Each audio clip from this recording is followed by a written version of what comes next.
In a world that's changing so quickly, the biggest risk you can take is not taking any risk. It's really good to be idealistic, but be prepared to be misunderstood. Anyone working on a big vision is going to get called crazy, even if you end up right.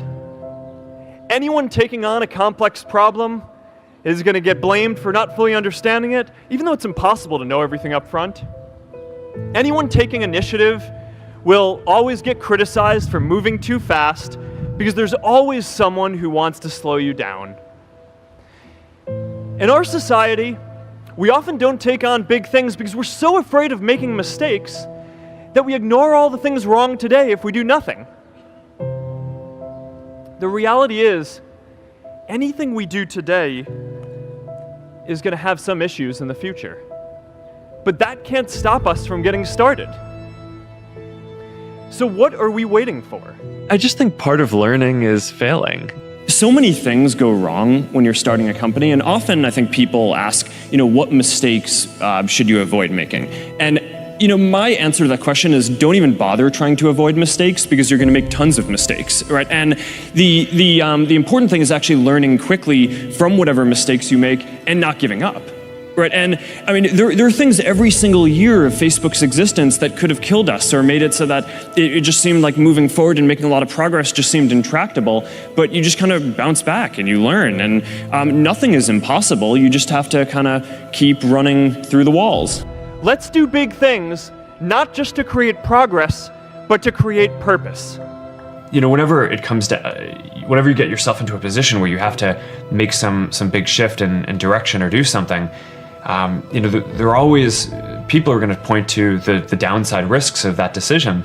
And locally, they're maybe right? I mean, for any given decision that you're going to make, there's upside and downside. But in aggregate, if you are stagnant and you don't make those changes, then I think you're guaranteed to fail, right? And not catch up. So to some degree, I think it's really right that over time, the biggest risk that you can take is to not take any risks. Facebook wasn't the first thing I built. I also built chat systems and games, study tools and music players, and I'm not alone. J.K. Rowling got rejected 12 times before she finally wrote and published Harry Potter. Even Beyoncé had to make hundreds of songs to get Halo.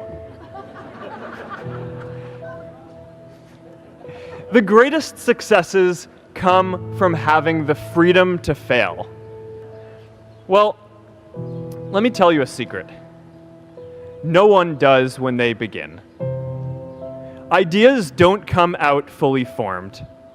They only become clear as you work on them. You just have to get started. So I'm always very focused on people. And I think the most important decision you're probably going to make if you're in college is who you surround yourself with, because you become like the people you surround yourself with. And well, I think you learn what matters to you and what's important and kind of your place in the world through repeatedly hitting your head against different challenges.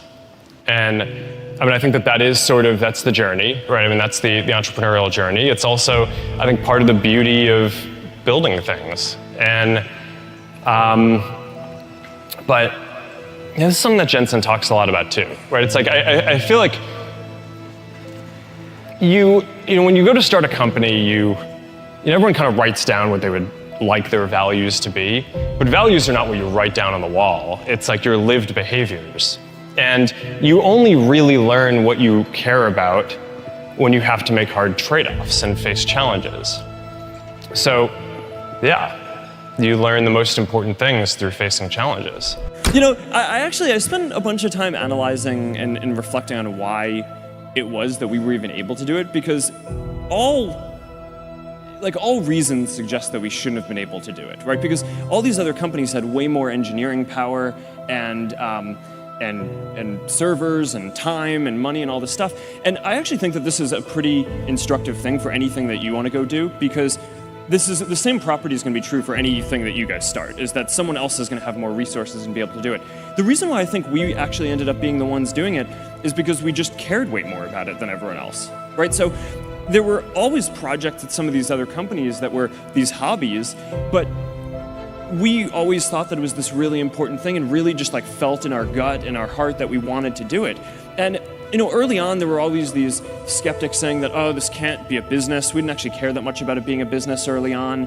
But a lot of the reason why bigger companies didn't invest in it was because it wasn't clear that there was a model that would work for it. It seemed like a bad idea. Yeah, and I actually think that that's true for a lot of the best ideas, where it is that it's not that someone else can't do it, they actually can, and the odds are stacked against you, but I think often that belief in the fact that you just care so much about what you're doing is the only thing that kind of drives you to do it. And, to be honest, that kind of drives me to this day. I mean, one of the big emphasis points for the company right now is internet.org. And, for a while we had this rallying cry of, can we connect 1 billion people?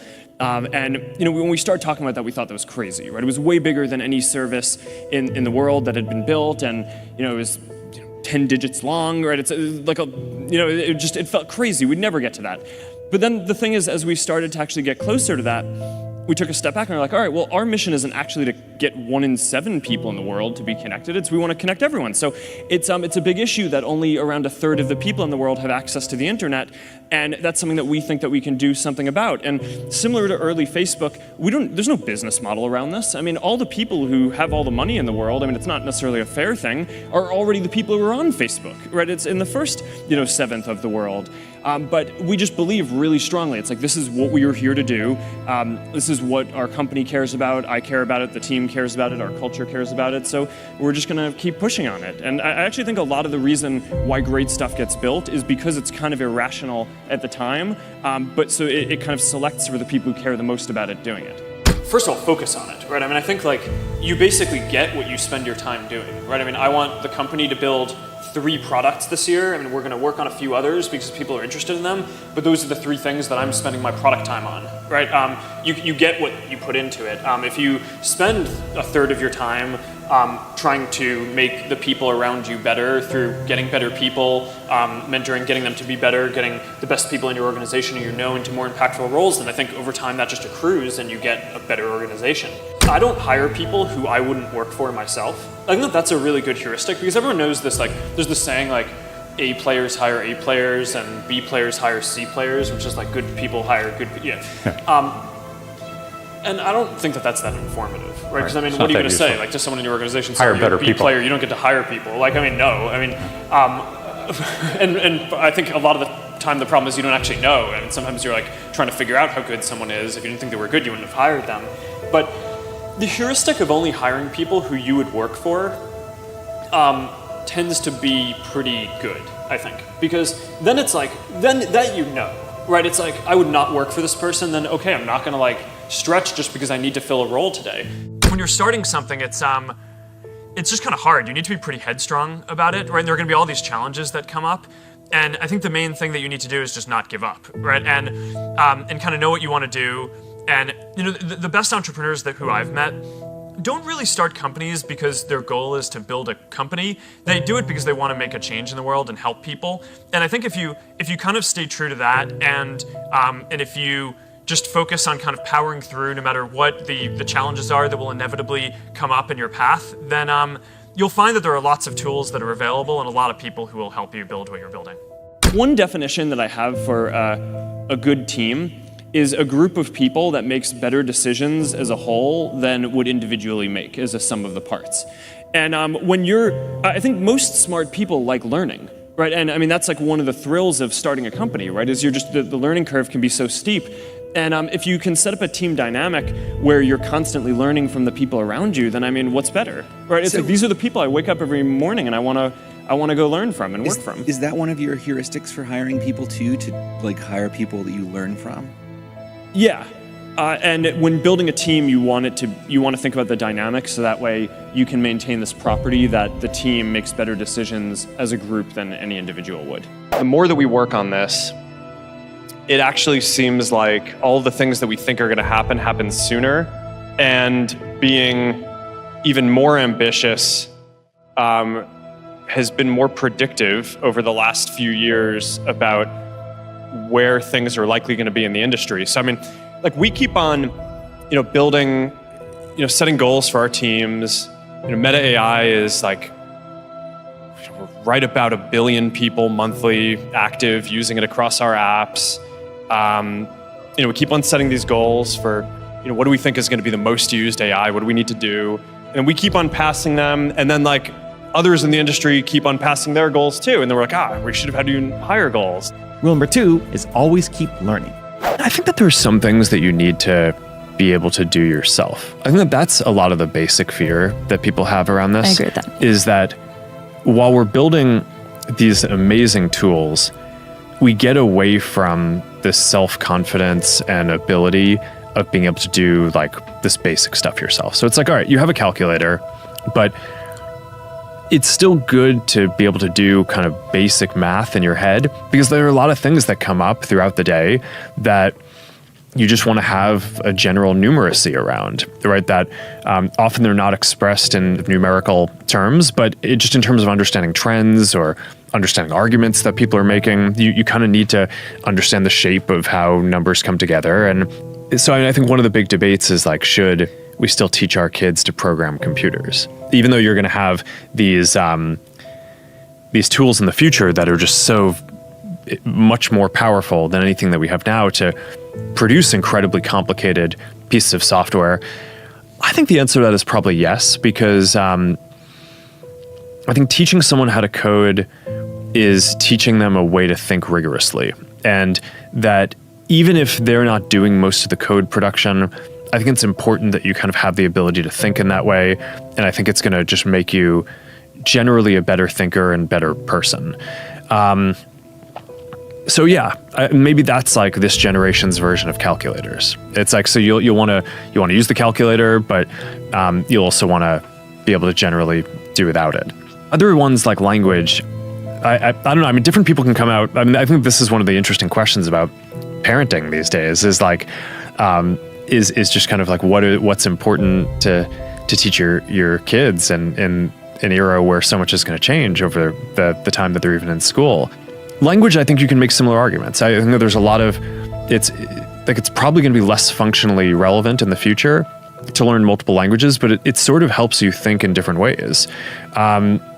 I've found from the languages that I've studied that a lot of it, yeah, you learn about the structure of your own language. You also learn about the culture, right? Because so much of how things are expressed in different places is tied to the nuance and the history of kind of how. So I think that's all valuable and interesting stuff to get into. But then, I don't know, at the same time, we only have so many hours in the day, so people need to prioritize what they're going to learn. And it may be that, okay, in a world with perfect translation, which, by the way, we basically just announced on the Ray-Ban Metas that now you're going to be able to just like you go to different countries. We're starting out. Yeah, we're starting out with just a few languages, but we'll roll it out to more. And you could be traveling anywhere, and you have your glasses, and they just translate in real time in your ear. So it's wild. So I think people are going to need to choose what they want to focus on going forward. I just think part of learning is failing. But obviously, when you're getting started with something, you're not going to be an expert at it immediately. So you just need to be willing to go with that. But I think this is like, I don't know. I mean, maybe I've just been embarrassed enough times in my life. Yeah. I do think that there's a thing where as people grow up, maybe they don't want to be embarrassed or anything. They've built their adult identity, and they kind of have a sense of who they are and what they want to project. And I don't know, I think maybe to some degree, your ability to keep doing interesting things is your willingness to be embarrassed again and go back to step one and start as a beginner and get your ass kicked and look stupid doing things. But at running the company, it's like we just take on new adventures, and all the big things that we're doing I think of as like 10+ year missions that we're on, where often early on people doubt that we're going to be able to do it, and the initial work seems kind of silly, and our whole ethos is we don't want to wait until something is perfect to put it out there. We want to get it out quickly and get feedback on it. And so I don't know. I mean, there's probably just something about how I approach things in there, but I just kind of think that the moment that you decide that you're going to be too embarrassed to try something new, then you're not going to learn anything anymore. We have a lot of competitors in pretty much everything we do, from social media to devices to advertising to like all the different areas. But I don't know, I guess one philosophy that I've always had is I actually think your biggest the thing that determines your destiny is not a competitor, it's how you execute. And I think most companies probably focus too much on competitors and maybe even focus too much on ideas. And I think at the end of the day, a lot of what makes great companies great is the ability to just like relentlessly execute and efficiently execute and do that rigorously and just get better and better at it all the time. And that's one of the things that we've really focused on. So I don't know, maybe it's like it's sort of like a very, I don't know, like martial arts view of the world or something that you know, it's like when you go into a competition, you're not fighting another person, you're fighting yourself, right? And you're just trying to be a better version of yourself and make the company better and able to better execute every day. There's this culture in Silicon Valley that kind of makes startups seem glamorous. And I never really believed that, right? I never had a goal of starting a startup. And my goal when I realized that I had a company was to get it to be a good company as quickly as possible, right? And kind of get out of what you'd call the like risky startup phase where you are just like constantly about to die, and where you could get to a point where you can actually like do some interesting things and make a lot more interesting bets. And so I don't know, I never read a lot of the literature on this. And I mean, maybe if I had, then I wouldn't have made so many mistakes. So I don't know if learning from me is the right way to go on this, but I mean, but it did, I think your model must have come from somewhere, though, even if it was unintentional, right? Like, were you influenced by Peter Thiel or Sean? Well, yes, I was influenced by all these people once I met them. I hadn't really heard of Peter Thiel before. I'm Sean talking about like, me. yeah, right. Yeah, but I mean, he was massively influential on my thinking, right? I mean, like a lot of the early lessons that I took on how to think about strategy came from Peter and Sean, and I did pay a lot of attention when I was growing up to Microsoft. I grew up, using, Windows 3.1 and then Windows 95, and I just thought that those were like the most unbelievable things. And in a sense, they are. Yeah, they really were awesome, right? Well, I don't know if you meant that positively, but I did.